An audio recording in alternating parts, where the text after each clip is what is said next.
David fucking hates that so much. Hello, I'm Daddy Dick Dick. Oh my god. One cheeseburger, please. You should totally go through a fucking... Walk in the McDonald's, what can I do? One cheeseburger, please. One cheeseburger, please. Let's a McFlurry.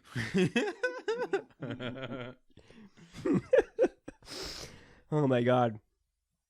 It is the SuperClash podcast, a podcast about shorter games. It is episode 65. I'm your host, Kale. Hello, it's Connor. And how you doing, buddy? Very tired. Yeah, you told me it was a rough week. It was a very rough week.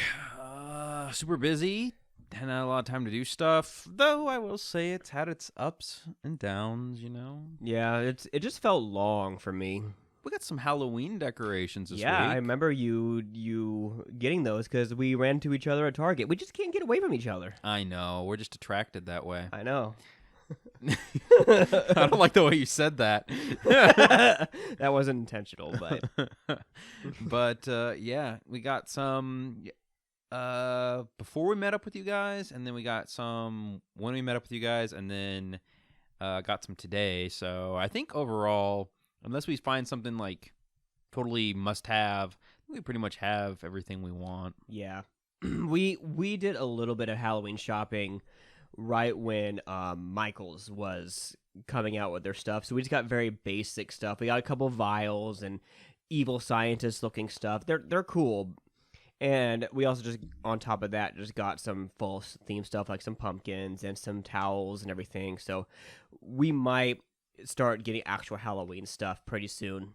You have to hit me up if you find any like dinosaur themed stuff. Oh, I will. Because I have the yard steak that glows in the dark. That's a skeleton stegosaurus. And then we just got the inflatable skeleton Jurassic World T-Rex. Yeah. So I'm gonna have to get more. I still think we need to get that gorilla suit and then you put on your T-Rex costume and we can have shitty Kong vs. Godzilla. Yeah, it'll be beautiful. While we're playing like the Jurassic Park theme played on recorders. And you're right across the street from a park. Yeah. So...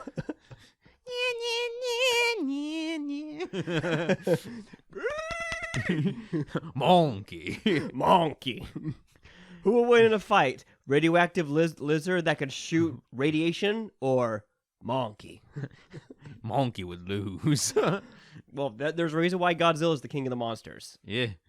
And they're coming up with a sequel, and I'm so looking forward to it. I'm honestly surprised they're doing a Godzilla vs. Kong sequel. I really thought they were going to do, like, more separate movies with them for a while before bringing them back together, because I don't think they've really established a lot of the other Godzilla monsters yet. No, they did King Ghidorah. Rodan and Mothra. Oh, did they do... I can't remember King of the Monsters that well. Yeah, Mothra was in that one. Mothra dies, but if you know anything about, Mothra, she lays eggs, and then there's her spawn. But and then I think there's still Mechagodzilla. Or was that... Mechagodzilla it's been a while since I've destroyed, seen the movies. But who's to say he couldn't be rebuilt? But then there's like a ton of others too, like one that I can think of. There's Space Godzilla. There's Gigan. He's the dude with the big blade hands. Mm-hmm. Gosh, I'm blanking on the rest. There's Jet Jaguar, who's like a big like robot looking dude. Like there's a ton of different monsters they could bring in. Reminds me, it'd be really cool if they did a Pacific Rim Godzilla vs. Kong crossover. That would be really, really cool. Did you see, I think I sent it to you at one point, there's going to be a comic line, and I think for the US version, they're like combining it into like one big anthology, but it's Godzilla crossed over with the Power Rangers. Okay, that sounds fucking dope. Can you imagine a Megazord fighting Godzilla? That'd be fucking dope. I don't know who to root for. I'm just like, I would lean more towards Godzilla because I was never really a Power Rangers kid growing up. I liked the movie, but I was never like super into it. I was pretty into it as a kid, So- but I haven't watched it since But a long time. But other than all that, I did manage to watch. It's a long title. after I got rejected, I shaved and took in a high school runaway. The anime? Yeah. Oh, okay. You watch all of it or just some of it? Up to 5 because that's where the dub kind of cuts off. Not to cut you off, but did you finish Takagi-san? I know you only had a couple episodes left. We haven't done that because we've been watching that and Rent a Girlfriend. Rent a Girlfriend's good too. But go on. What did you think of the high school runaway? For what, it's really sweet. Yeah. It's really sweet. I can't help but have this bias, and this is nothing against the show. This is this is more of a bias for me. But when they're telling, what's the main character's name again? Oh gosh. I know the girl's name is like Sato or something. Gosh. Give me a second. It's been a while since I've watched the anime. Is it Yoshida? Yeah, It's Yoshida. Yeah. Okay. When all the girls say how nice Yoshida is, it's almost like a nice guy fantasy, you know? Mm-hmm. Me that group that spent most of high school being a nice guy. Not like a guy who's nice, but a nice guy, if you know what I mean. Yeah. You know, girls won't date me because I'm so nice. So it just comes off like a little weird for me, just a little bit, because it's almost as if they're leaning into kind of that fantasy a little bit. Yeah, but at the same time, I think he's not really like trying hard to do that. It just like it seems genuine, you know. It's not. It does, and like I said, it has nothing to do with the actual show itself. It's just my bias that I'm still trying to get over. Mm-hmm. So, have you picked out Best Girl yet? Not quite. Okay, I think Best Girl is his kohai at work. The one where he dated in the first episode. No, went on a date with, or no, that's his boss. Oh, that's her. That's his boss. Yeah, I thought they were just coworkers. No, that's his boss. Their names are just slightly eluding me, but it's all right. But yeah, he has a thing for her. Yeah, and she does this stupid like, oh, I like him, but I don't want to date him. But I like him, but I don't want to. Yeah. I hate that shit. Mm-hmm. And then the other girl he works with, who's his kohai, she, I think I don't know if she reports to him or if she just is like an assistant of some kind. Well, I think she does the same work he does, but she's just like a newer employee. But anyway, she definitely has a thing for him, and like it's very obvious. And she has her mind like made up, and I'm like, bro, that's Best Girl right there. Mm-hmm. She's like constantly wanting to go see movies with him, and I'm like, bro, right there you go. And you know, it's clear, and in a good way, he doesn't have feelings for the high school girl right that he took in, despite her like advances towards him, which I think most of her advances are more like she feels like she needs to do that because for those who have not seen the series, basically this runaway girl in high school, she has been like finding places to live, unfortunately, with these guys who would like take advantage of her. And she finds the main character here, Yoshida, and he does not want to do that because he's not some weirdo who wants to like hook up with a high school girl. And so he just basically gives her a place to stay, gets her a cell phone, gets her a job, like is like doing a good thing, despite taking in a runaway, which is, you know, there's some questionable morality to that. Yeah. But what's worse, letting her live on the street and possibly get picked up by another strange dude? Like, what's worse, right? Right. So, yeah, I don't know, man. It's a good show, and I've been reading the manga. I think see, how many are there of them? I'm looking at my shelf. Like 4 or 5 volumes? Okay. Yeah. Nice. It's not caught up. Yeah, but Lily and I, we love the show. Mm-hmm. So, and I think it'll still take a couple episodes to kind of finally get over that bias a little bit, but yeah. So tell me about Hell House. You mentioned this off the air that you saw. You mentioned this off the air that you saw the sequel to Hell House LLC. Yeah, it is. It was a little confusing at the start. So the first one was a mockumentary sort of situation where it's like telling the story of this group of people who I don't know if they were renting or they purchased this old abandoned hotel where this cult leader hung himself, and they set up a haunted house there. Long story short, things go awry. These evil entities appear. A bunch of people die, and they close the hell house down. And so this sequel is basically about this news reporter who works for like a small, like, I don't know, media outlet. Maybe she has got like a YouTube channel. It's hard to say. Mm-hmm.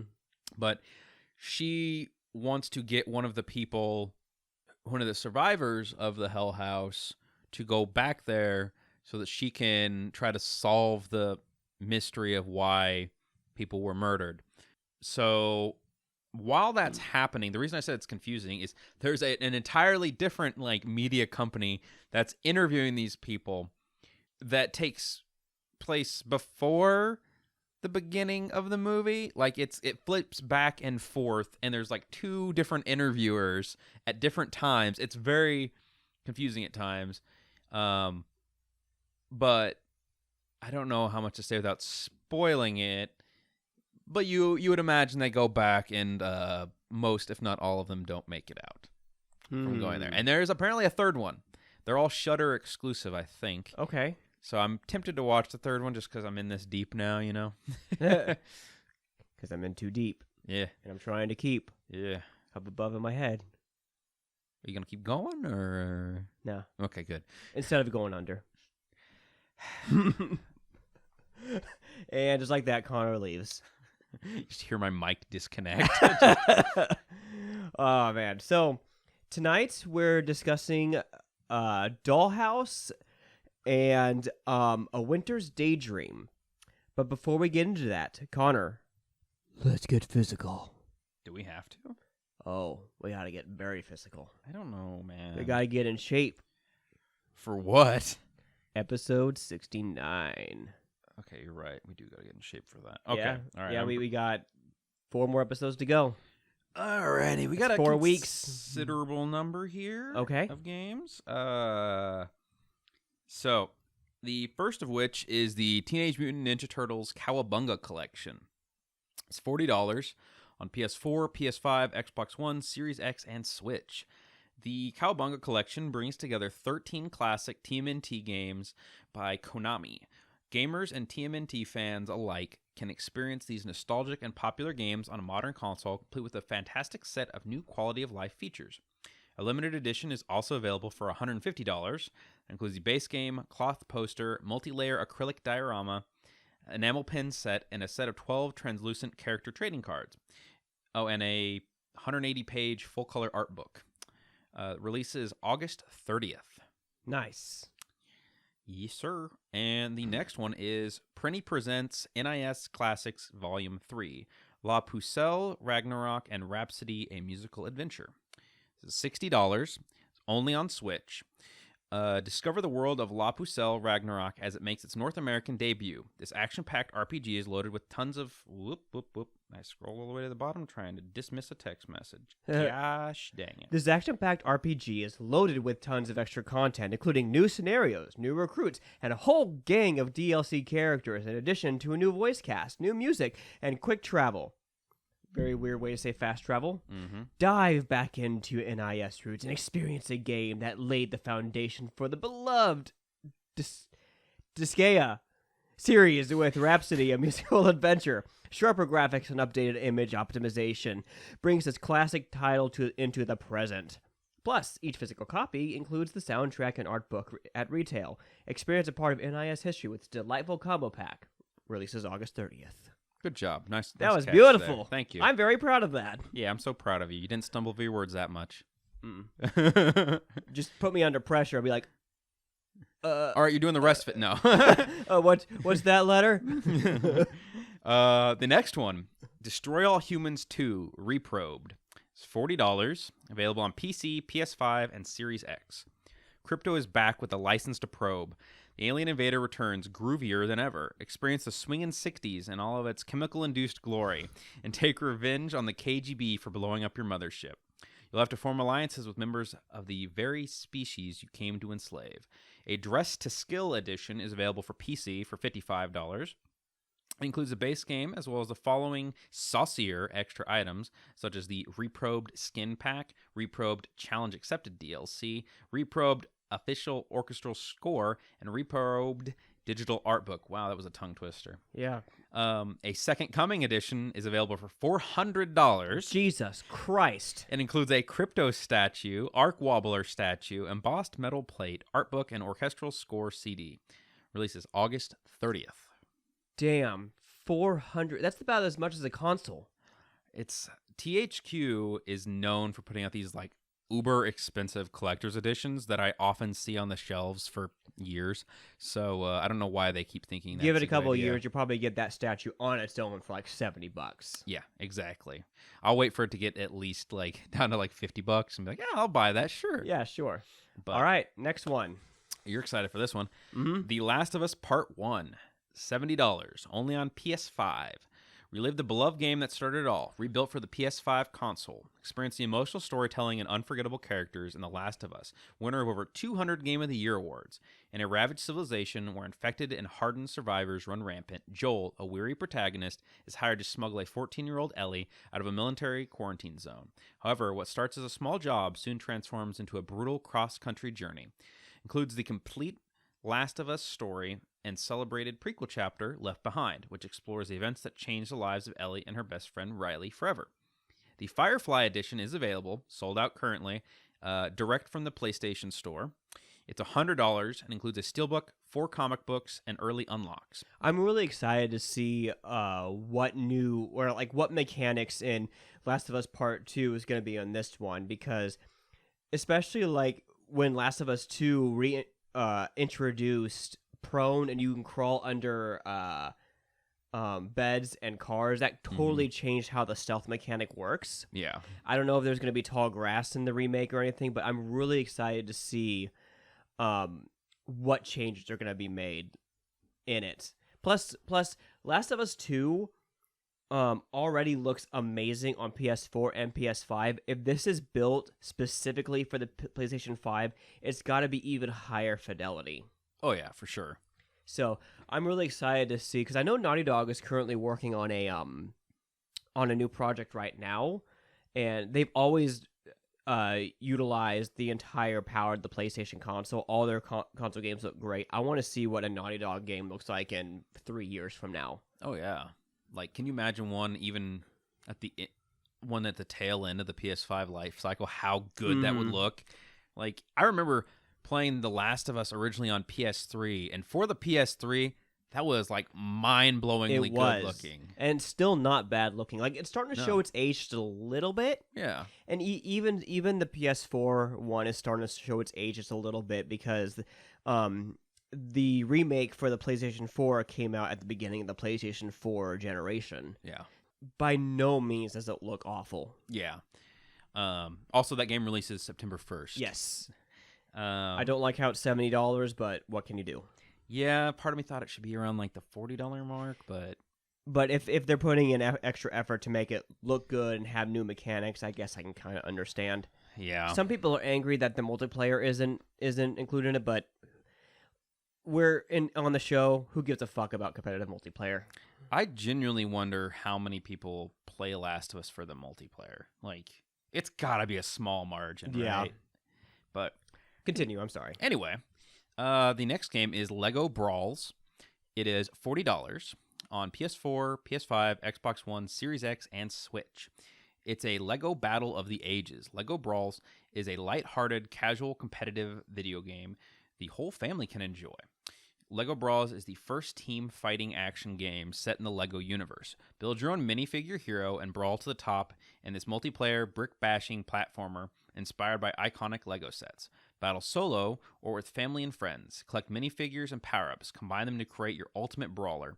And climb to the top of the global leaderboards. Releases September 2nd. Nice. Look like a Smash Bros kind of game. Okay. Yeah, so I'm kind of interested. Only Legos. Yeah. The next game is The Ascent. It's Heard about this. $30. It's on PS4 and PS5. The Ascent is a solo and co-op action shooter RPG set in Velis, a packed cyberpunk world. Welcome to the Ascent Group Arcology, a self-contained corporate-run metropolis stretching high into the sky and filled with creatures from all over the galaxy. You play as a worker, enslaved by the company that owns you and everyone else in your district. You get things done, whatever menial task is given. One day, while sent on a routine assignment to make use of your skills with the cyberdeck, you are suddenly caught in a vortex of catastrophic events. A cyber edition is also available of this game for $50. It includes a steelbook, an exclusive softbound 88-page art book, and additional content yet to be disclosed, all packaged in an exclusive tuck-in box. Releases September 2nd. So I've heard about this, but I don't really know anything about it.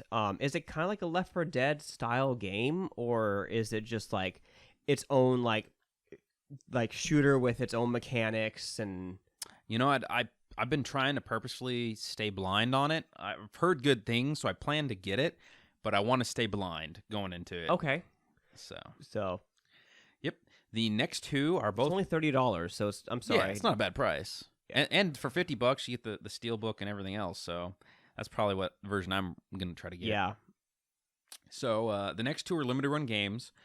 Undermine is $35 on PS4 and Switch. Limited run games exclusive, as I said. It says Undermine is an action-adventure roguelike that blends combat and dungeon crawling with RPG-like progression. Mine gold, die, upgrade yourself, and try again. Discover hundreds of items, including relics, potions, blessings, and curses that all combo and stack for a new experience every run. Challenge dangerous bosses and rescue helpful characters to provide new upgrades for your adventure. Decipher the cryptic messages of the Undermine's residents and unfold the mystery of the heart of the dungeon. Pre-orders end September 4th. This sounds interesting. So it almost has roguelite elements to it. It is a roguelike. So I think that you would be interested in that one. I thought I'd bring it up. Probably. I like roguelites enough. Yeah. So the last one is Day of the Tentacle Remastered. It's $35 on PS4 and Xbox One. Another limited run games exclusive. Originally released by LucasArts in 1993 as a sequel to Ron Gilbert's groundbreaking Maniac Mansion, Day of the Tentacle is a mind-bending time travel cartoon puzzle adventure game in which three unlikely friends work together to prevent an evil mutated purple tentacle from taking over the world. A collector's edition is also available for $85 and includes a soundtrack, poster, flag, hand warmer, and fake barf. Pre-orders in September 4th. Fake barf. Yep, Best fake thing barf. ever. 10 out of 10. Okay. So let's go ahead and let's move into our games. I know I said Dollhouse first and then Winter's Daydream, but Connor and I probably have a lot more to say about Dollhouse than we do Winter's Daydream. So let's go ahead, Connor. Let's start with a Winter's Daydream first, and then let's Sure. move into Dollhouse. So A Winter's Daydream is a visual novel developed by I'm gonna butcher this name, Ebihime. Hime, thank you. And the story is, a boy returns to his countryside home after spending half a year in the city, only to discover the unimaginable. His elderly grandmother has transformed into a cute young girl. Hijinks ensue. That's just the Steam description. Mm-hmm. So, for a while, Connor wanted to try to get me into visual novels. And when this game came up, I was pretty fascinated. I wanted to know what a visual novel was like. However, playing this game, it was very difficult for me to get through this. I didn't really even get through it. My first experience with it was, it's just a still image and just text scrolling. Really, the only thing I did was just press A to advance to the boxes. I eventually even went to the options and did auto scroll, and I put my Switch down and just watched it. Mm-hmm. I guess I just had this really, too high. It's gonna be a really poor way to word this. But I think I just had a little bit too high of an expectation of what a visual novel was. I was expecting a little bit more interaction, which what you told me is what other visual novels are. This one seemed pretty straightforward. Yeah, this particular visual novel, now that I've played it, obviously I had not played it before going into this. Now that I've played it, I wouldn't recommend it to people new to the genre, because if you're looking for more of a video game experience, it doesn't really have that. Whereas there's a lot of other visual novels that allow you to make far more choices. Usually, like if you're playing a really like hearty visual novel, you're probably making choices every 5 minutes or so. Mm-hmm. And those choices drastically will impact the story.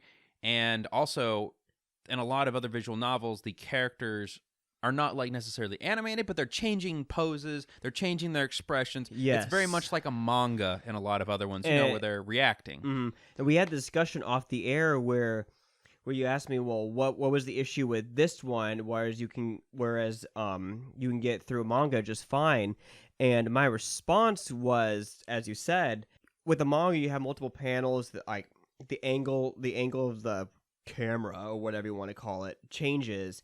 The characters' expressions, they change a lot. Whereas with this one, it's literally just maybe a still image and maybe one or two different facial expressions and a shit ton of text. It's a very, very slow start. Yeah. It establishes the characters well enough. Like, the main character gets back home to the countryside. It's established that him and his sister kind of have this estranged relationship. Mm-hmm. They butt heads a lot, and then he goes over to his grandma's house as a shooting star, and all of a sudden, their grandmother is 20 years old again. Mm-hmm. And that's really all that's kind of when I started to run out of time to experience this. Yeah, the game is very... I can go over the story briefly, but the game is very straightforward, linear, and very text-driven. There's not a lot to see on the screen, as you were saying. There's a few different images they'll show you throughout, but it's a very light visual novel. Mm-hmm.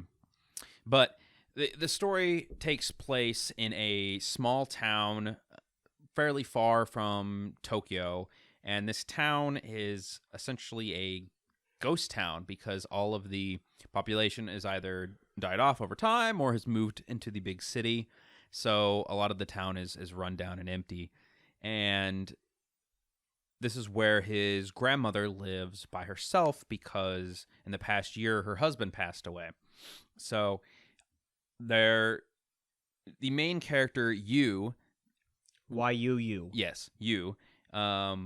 He decides to go visit his grandmother because his relationship with his sister is very strained. His sister's name is Otako, but she goes like Otome, and he wants to get away from her. And also, he has this extreme guilt because he's not spent a lot of time with his grandparents, and he just recently lost his grandpa, Mm-hmm. and he didn't even know him. So the whole theme of this game, as you progress through it, is trying to mend the relationships with your family as best you can because your time with them in life is very limited. Yes, Mm-hmm. exactly. And which is a very engaging theme. Yes. It really is. So one night when he's spending time with his grandmother, a shooting star comes and she calls him to the window and says we should make a wish on it. And he wishes for a better relationship with his sister. And she wishes to be young again and to see her husband one last time. And when they wake up the next day, his grandma is a little bit younger than he is all of a sudden, which is weird, but she seems to just kind of be rolling with it.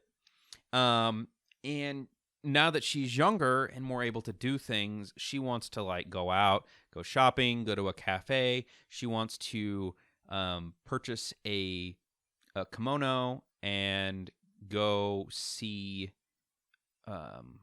the shrine to try to see her lost husband again.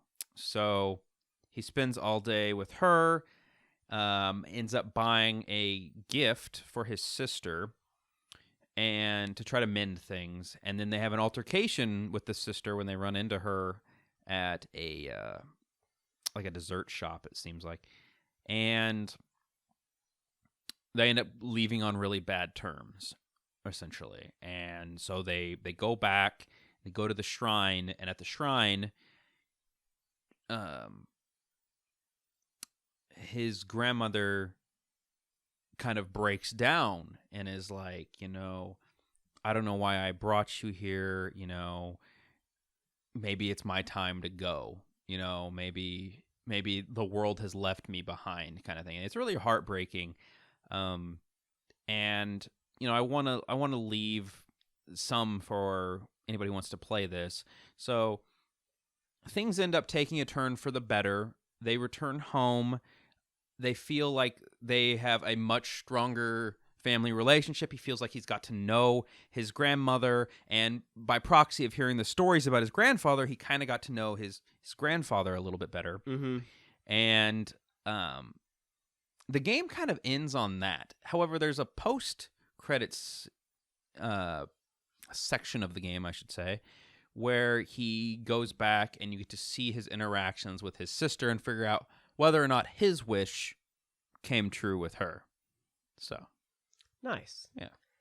So you actually got through this. What would you give this visual novel? Basically, the only thing I have to go off on this game is 3 things. You got art style, you got story, and you got music. Music is nothing to write home about, but it's not bad. It's fine. The art style is, again, fine. Doesn't blow you away, but it's not bad. Pretty basic. The story's pretty good if you can get through the way it's delivered very dryly. I'd have to give it maybe like a 7. It's okay. Not bad. Like it's a good story and it's got a good message to it. And I don't feel like it goes to any like negative places. Like there's nothing negative really you can take away from it. It's like, yeah, if you have a strained relationship or you don't really visit your family much and there's nothing in particular that they really did wrong to you, you just kind of don't get along, maybe you should try to work things out and have a better relationship before you can't anymore. Okay. Yeah. Awesome. Okay, Connor, are you sitting uncomfortably? Of course. Let's talk about Dollhouse. So Dollhouse is a game it's a horror game developed by, I'm going to butcher this again, it's like Krazen Studio or something like that. Okay. It's Krazen Studio. You can generally beat this in about 7 hours. It was released in 2019. I'm reading off the Steam here. I didn't do my homework tonight. I apologize. And you can get this for Switch, PC, PlayStation, Xbox. Dollhouse is a frightening film noir horror story. Wow, this is okay. This is not the story. This is more of a sales pitch. But basically what it is the main character needs to figure out what happened to her daughter by basically diving into her memories. Mm-hmm. And that's basically what the whole concept of this game is. So we played it on the Switch, and while the aesthetic of the game is interesting, it wears out its welcome very quickly. It has very low texture quality, and it's extremely blurry. And it's in black and white. It's in black and white. However, later the developers came out with a patch that allowed color, and that's what we ended up using. Yeah. This game is a buggy mess as well. Oh yeah. And which we'll expand on at a certain point of the game. It does also have a lot of gameplay elements. It's survival horror. Like you would collect to use on enemies. It has RPG elements. It has puzzles. It has a Dark Souls Bloodstained mechanic. And also has different enemies. Such as mannequins that move while out of line of sight, which is very effective. It's very effective. It's very creepy for sure. And a little girl that kind of wanders around freely and tries to debilitate you. Mm-hmm. I think there's possibly a way it can track you faster, but we didn't quite know what it was, especially in the mode we played it in. I feel like, however, it doesn't like it wants to be all these things, but doesn't try to commit to one or two of those elements, and so it comes out as a game that doesn't know what its identity is. It is a very jumbled mess. There is some really cool elements, like the whole thing with the keys. It could be interesting, where you only have a certain amount of keys, and certain doors, I think, cost a certain amount of keys. So there's no issue of, is this the right key? It's just, do I have enough keys? I don't have enough keys, so let me keep searching. Yeah. So that's really interesting. The puzzles as well, they have the potential to be interesting and fun, but the quality assurance leaves a lot to be desired. One puzzle in particular, you and I spent a long time trying to figure out, only to figure out that it was totally, utterly borked. Yes. And you can read online, but there's a puzzle where you have to basically change the times on these clocks that are in front of these large mannequins to the times that are related to movie times that you find on these movie posters that are related to the poster's character design matching the mannequin. It's very convoluted.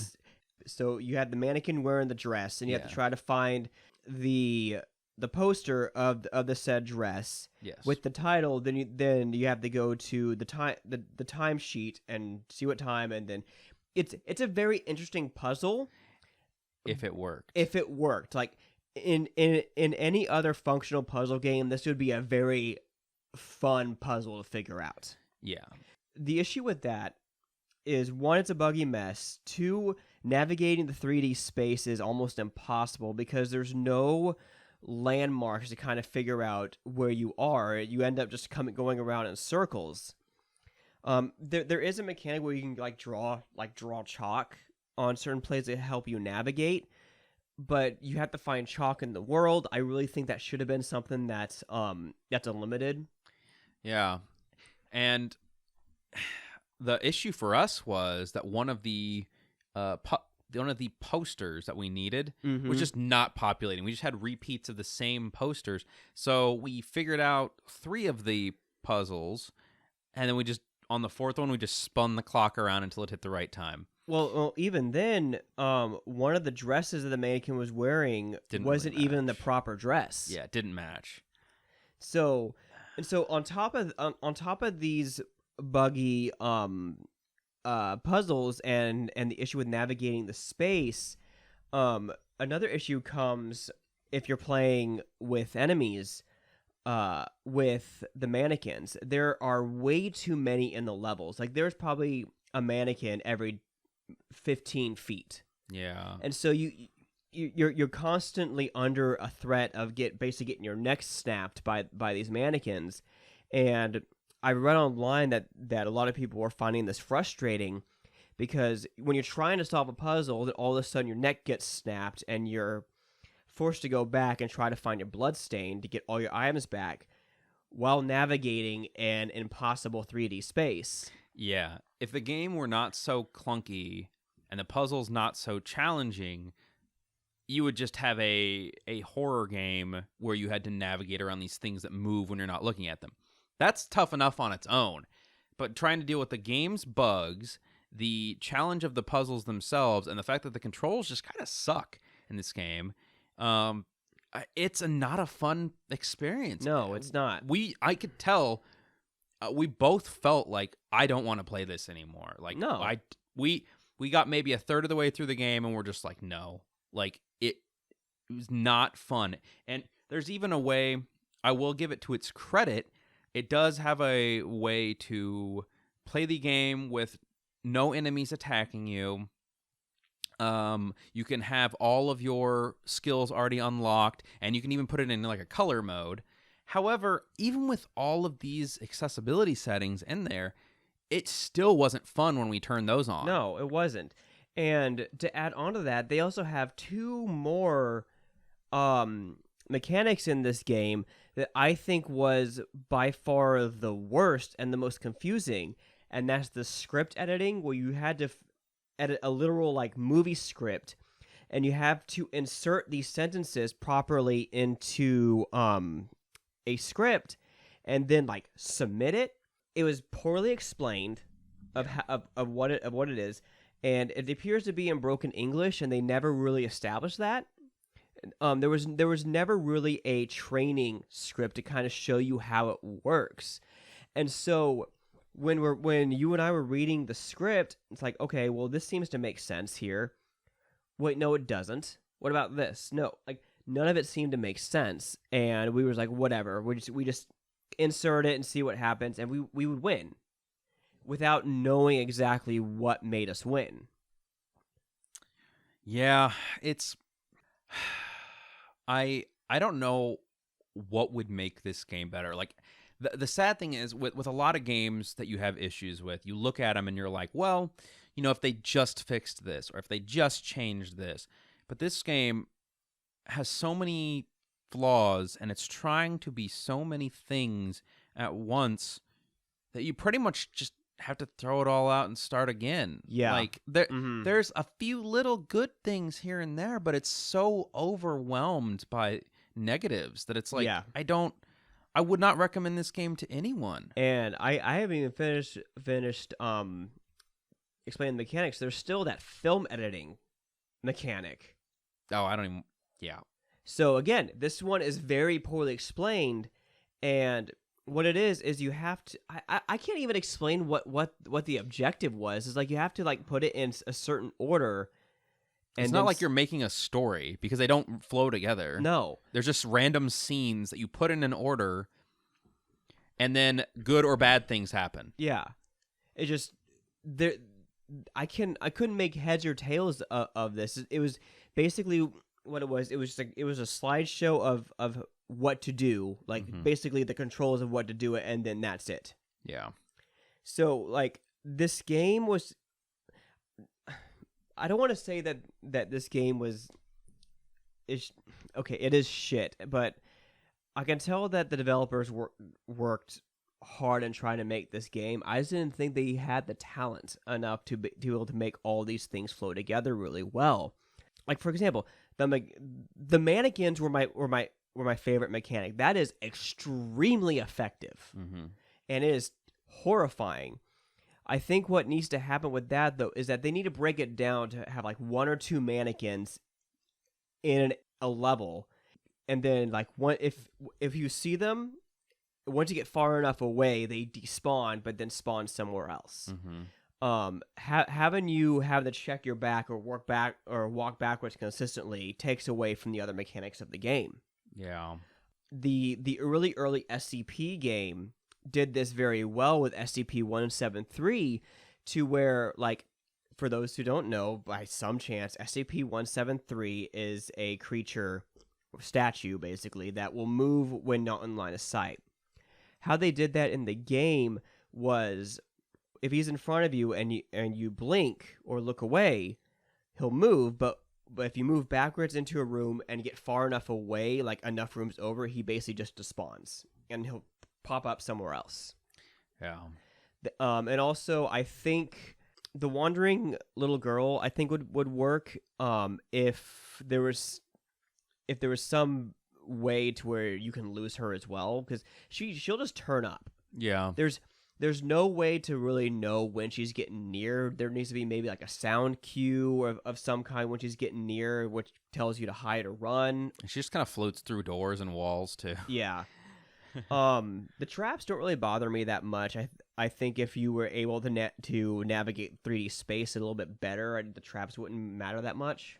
Yeah, I just think they're an extra thing to be preoccupied by when you already have enough to be preoccupied by. And I didn't really bring this up when we talked about the visuals, but I want to say, even though it's on the Switch, and I know there's going to be, it's a Switch game. No, this game looks like a PS2 game.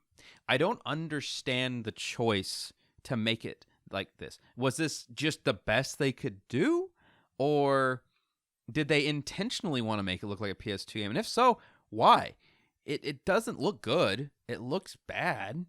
It's not even like a charming art style. It's it's just gross looking, It's and the just way the blurry and characters gross. move is weird and clunky, and I just don't understand it. It's just... It's almost like they had a whole bunch, like, I'm assuming it must have been either a big team or a couple people with a lot of ideas, and they sat down and said, let's make a game. And they threw like 30 ideas on the wall, and they couldn't pick which ones to do, so they said, screw it, let's do them all. But they were very amateur game makers, so they just like cranked this out and were like, yeah, that seems fun. Was there no lead director on this project? Yeah, somebody needed to be like, all right, you got 30 items. Let's shave 25 of them off and make an actual competent game. Because there's just way too many mechanics and different types of ways to solve puzzles, and they don't really explain it well enough. And there's these RPG mechanics as well that I don't know what use they are. I have no idea. It's all very poorly, like I said, very poorly explained. And I just looked up a Steam review. Apparently, this game was announced in 2013. Oh my gosh! And it was released in, let me check Steam here, 2019. So it took 6 years to make this game. 6 years. What the fuck happened? They spent too much time making 30 different game mechanics. Yeah. And they don't ease you into it. They just kind of shotgun blast it to you in the first like couple levels. Oh yeah. So, and by the way, that tutorial level we played, that was added in a patch. They had to add in a tutorial level to teach you how to play the game with a patch. That should be game making 101. Teach your players to learn how to play the goddamn game. You know it's bad too when they give you an option to remove all threats and it's still annoying to play. Like like I don't know. If I had to review this game and give it a score, like, because I couldn't even finish it, I couldn't bring myself to finish it. Me neither. I'd have to give it like a 2 out of 10. Same here. Like, like I said, I feel generous giving it a 2. Yeah, like I said, I'm giving that because the one good mechanic was the mannequins who follow you when not in line of sight, because that has to be very difficult to program. Yeah, but there's just too much bad. There is. It's not good, and you just have to scrap the whole game. Yeah, scrap the whole game, remake it, add in like 1 or 2 mechanics, and then just see what happens. This game took the breath out of me, man. I'm not going to spend any more time on it. Just talking about this game drains me, because it was draining to play, and we played together too. Yeah. Which I think made it a little bit better. I'm really glad I let you play my copy and didn't make you buy one. Oh God, I would have hit you. That's fair. I would have Venmo'd you. It's like, give me my fucking money back. You're the one that you did this to me. You did this to me. All right, so next week we're playing much better games here. Because I loved the first Little Nightmares so much, I was gonna wait till Halloween, but I couldn't wait. So we'll be playing Little Nightmares 2, and replaying a classic, Portal 1, the first Portal. I'm gonna have to put that on my Steam Deck. That's what Portal. I don't know why I said Portal 1, the first Portal. Portal 1, the first Portal. Have you played it? Have you played Portal before, the first one? Not the first. I played the second one. Oh, the second one's so good.